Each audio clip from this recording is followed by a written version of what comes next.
Olá!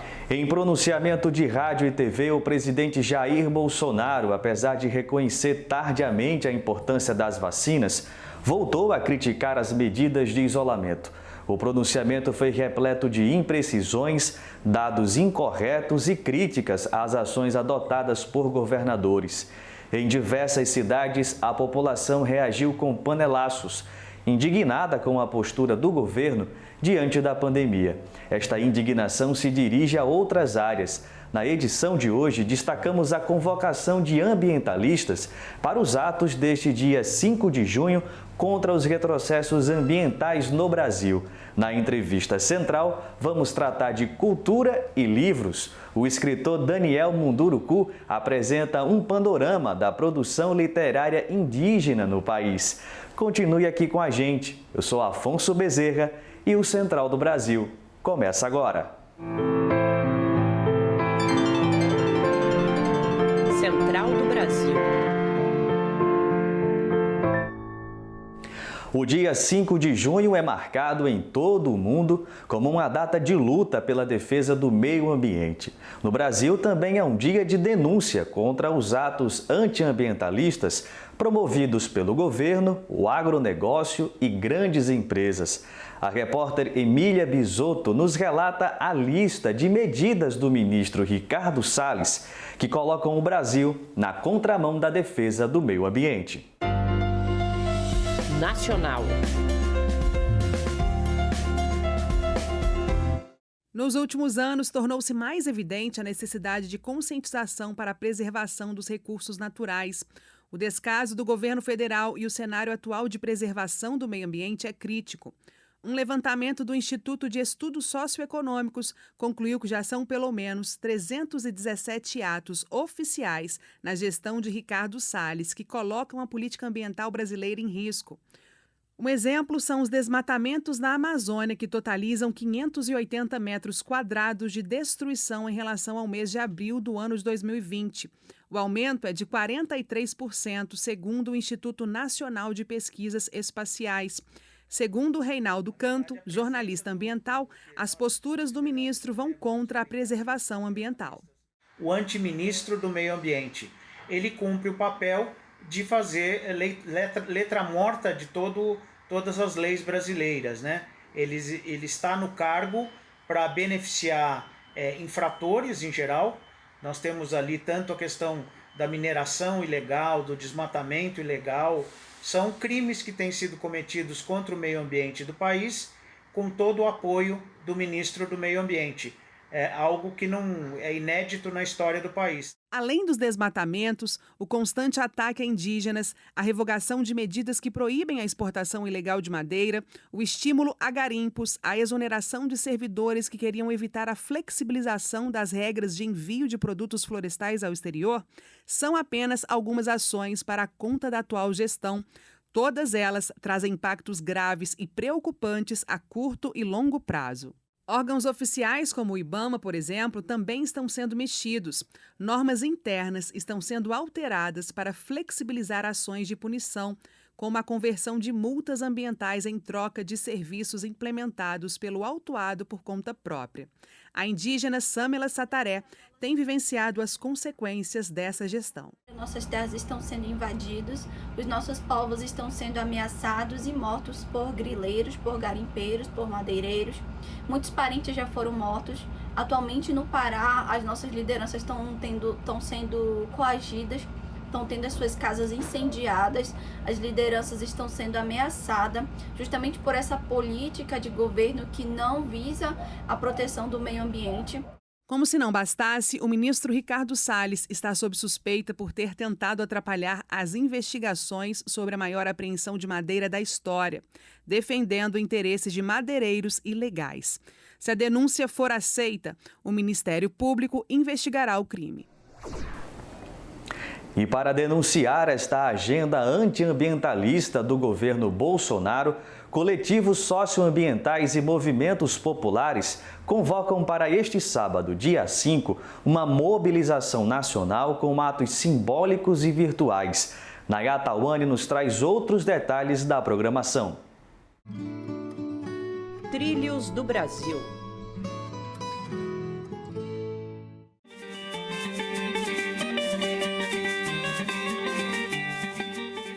diversos coletivos socioambientais e movimentos populares estão se articulando para marcar o Dia Nacional do Meio Ambiente, lembrado no dia 5 de junho como uma data de luta contra os retrocessos ambientais no Brasil. Em Brasília, o ato simbólico está previsto para as 10 horas da manhã, em frente ao Ministério do Meio Ambiente, seguindo todas as recomendações sanitárias. O objetivo é denunciar a destruição ambiental e cobrar o impeachment de Ricardo Salles, como explica Alexandre Gontijo, da Associação de Servidores do IBAMA do Distrito Federal. A ideia aqui é expor o que está acontecendo, esse desmonte, o quanto os nossos recursos naturais estão ameaçados nesse contexto. E a ideia é trazer isso a público, mostrar um pouco para a sociedade e tentar evitar que isso se prolongue por mais tempo. Ao meio-dia, aconteceram atos em todo o Brasil. Estados do Pará, Tocantins, Maranhão, Rondônia, Bahia e Mato Grosso já confirmaram mobilizações.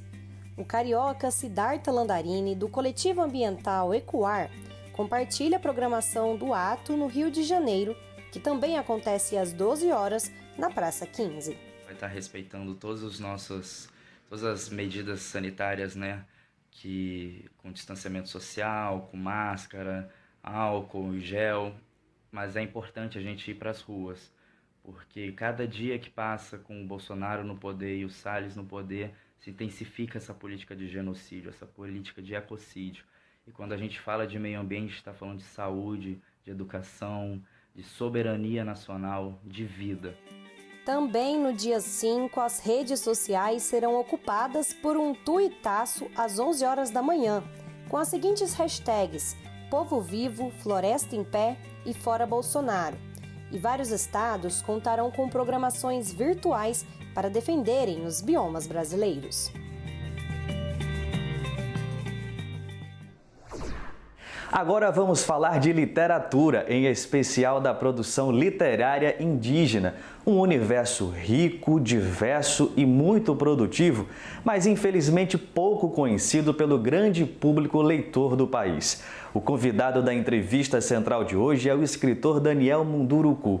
Ele aborda o conteúdo dos seus mais de 50 livros publicados, os desafios da produção literária indígena no país e defende que a educação é a melhor ferramenta para consolidar o respeito à diversidade no Brasil.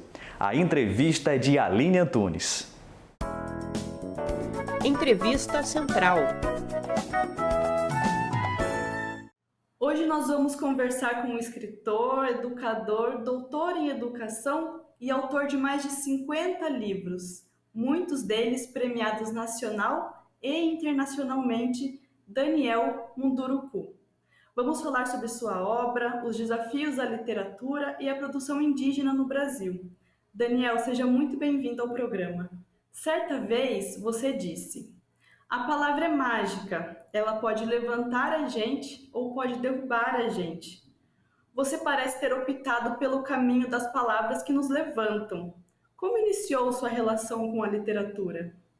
Então, eu venho de uma tradição oral, né? Eu sou um indígena e a gente sempre foi educado ouvindo histórias. E por conta disso, a gente sempre considera que as palavras, elas são importantes, né? A gente diz que as palavras têm alma.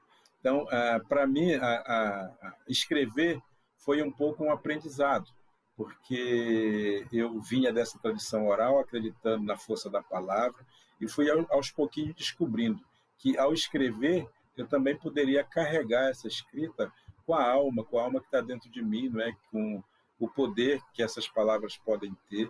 Em uma de suas entrevistas, você diz: nasci na floresta e tive que aprender a ouvir seus ensinamentos.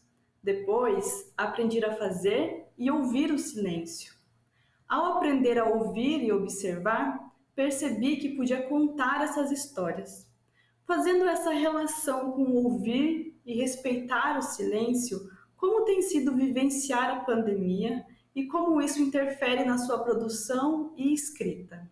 Eu tenho aproveitado bastante esse momento para minha reflexão pessoal, né, para a minha produção literária e entendido que o silêncio ele é fundamental para a gente poder equilibrar a nossa mente, o nosso corpo e trazer e alimentar o nosso espírito com ideias e com palavras boas, né? Então é nesse sentido, assim, nessa perspectiva que eu tenho pensado a pandemia como um grande ensinamento, como um grande aprendizado. E mais uma vez, isso só é possível quando a gente é capaz de escutar o silêncio. Isso eu aprendi a fazer. O Enem e o SISU possibilitaram que muitos jovens entrassem nas universidades. Você, como administrador de uma livraria que é online, que é especializada em literatura indígena, acha que esse acesso à universidade fortaleceu as produções literárias? Eu acho que toda essa movimentação de levar uma juventude para as universidades, né, tirando um pouco esse peso que tinha o vestibular antigo, né, que era muito seletivo, porque não deixava que as minorias também adentrassem a universidade, todas essas políticas sociais que foram sendo implantadas ao longo desse período democrático que a gente está vivendo, foi muito importante para que as pessoas tomassem consciência de que podem frequentar uma universidade, de que podem ter acesso a conhecimentos, e com certeza a literatura ela é um instrumento fundamental na construção dessa identidade, dessa nova identidade que a gente propõe. Você sempre diz em suas lives e entrevistas que os povos indígenas fazem muito para conhecer o Brasil, mas o Brasil faz muito pouco para conhecer os povos indígenas. Que caminhos e relações você indicaria para modificar esse quadro e impedir, por exemplo, que ações ilegais e ataques, como as que o povo Munduruku sofre hoje pela ação de garimpeiros, não sejam invisibilizadas? Infelizmente, a nossa história acabou supervalorizando o lado europeu e desqualificando e desvalorizando a nossa parte indígena e africana. Ou seja, a gente aprendeu a ter vergonha do nosso passado, desse passado ancestral. Então, a primeira coisa que eu acho fundamental a gente fazer é reconstituir a nossa identidade a partir do nosso pertencimento a essas culturas também. Mas, para isso, a gente tem que saber respeitar a nossa diversidade, a nossa cultura, e isso passa pelo reconhecimento da nossa identidade e passa também pela educação, sabe? A gente precisa educar o nosso pensamento para a gente sair do pensamento torto que nós fomos educados, que é o pensamento do colonizador. Nós precisamos criar um projeto de Brasil que nasça dentro do nosso pensamento brasileiro. E a gente continua falando de cultura, só que de música, na nossa Parada Cultural. A dica de hoje vem do Rio de Janeiro. A cantora e compositora Nanda Cid indica o seu mais novo trabalho, Dinamite. Vamos conferir. Parada Cultural.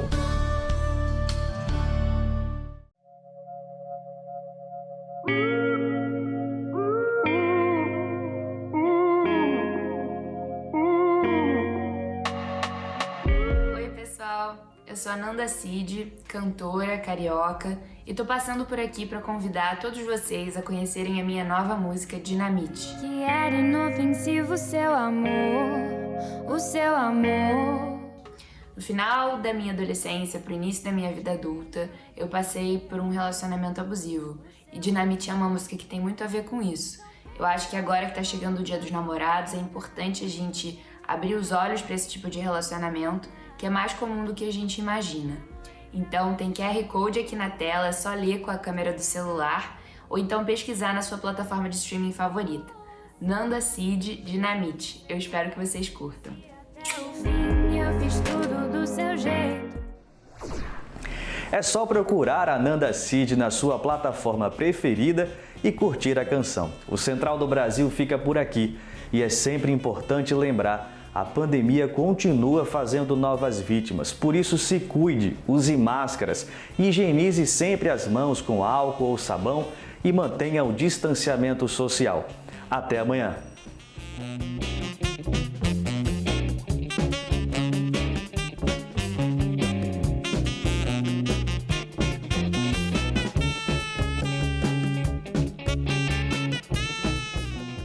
Central do Brasil, a rede de comunicação dos movimentos populares.